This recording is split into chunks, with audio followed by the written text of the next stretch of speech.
Now we're going to learn how to prepare and wear our neckerchiefs. Neckerchiefs are worn around the neck for a number of reasons. They are definitely part of the uniform.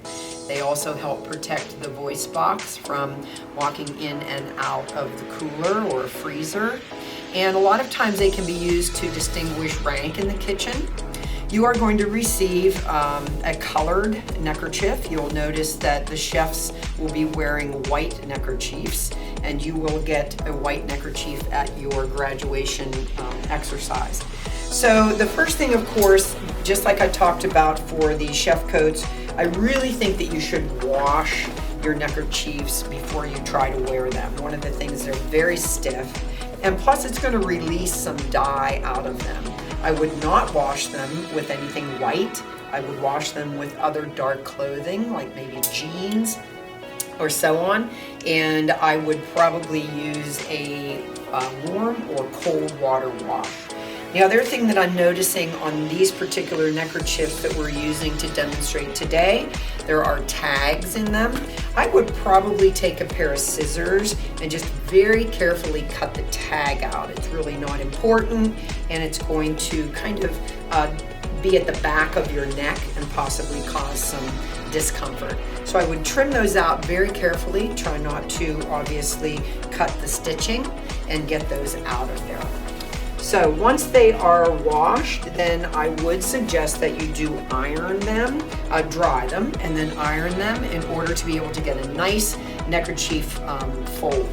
So again, using our steam setting, and I'm going to be very careful to not touch that tag because it feels like it has a little bit of plastic in it, and I certainly wouldn't ever want any of that to melt onto my iron.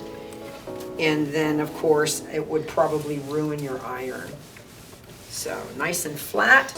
And then we're going to take and fold the point of the neckerchief up to the edge.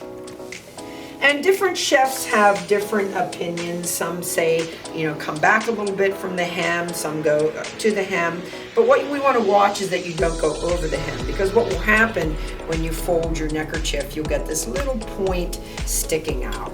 So your choice of how close you want to get to the edge, and then give it a nice press. Hand pressing is important too. That gives you the opportunity to pick up that iron and do a nice job. Now at this point, again, you have a choice. You could either go in half, which would give you about 1.5 inches width on your neckerchief. Sometimes what I'll do is I'll go thirds, which gives a very slim. Let me show you the difference between the two. Gives you a very slim fold, which I think sometimes is a little bit easier to wear on the neck. It's also a little bit easier to tie into a knot. So that would be, again, with the help of the iron, that's going to keep those nice and creased. All right, and then I normally just take mine and fold it in half, and then I lay that in a drawer or on a shelf until I'm ready to put it on. Now, tying of the neckerchief, and again, because your neckerchiefs are very new and stiff, you might find that you have a little bit of difficulty in tying it. So, and it's basically a Windsor knot is what you're tying. So again, you could watch another video on it.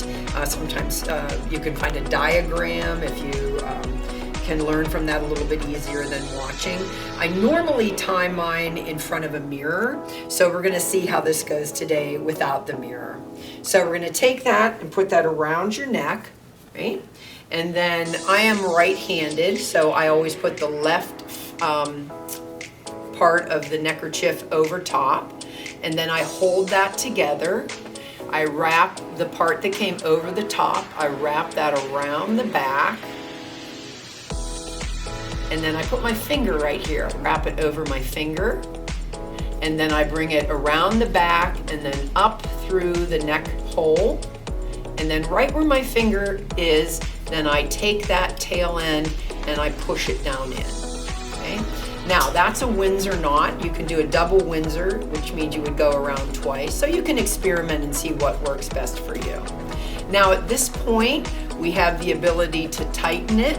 It should be snug around your neck, but it shouldn't be choking you. And it shouldn't be so loose that we can't see it. That is one of the criteria of the uniform dress code, is that the neckerchief is visible. Now we have all of this hanging out. What you can do is just simply take your jacket and push it and kind of tuck it down in and hide it, and then button your jacket back up so that it is no longer visible.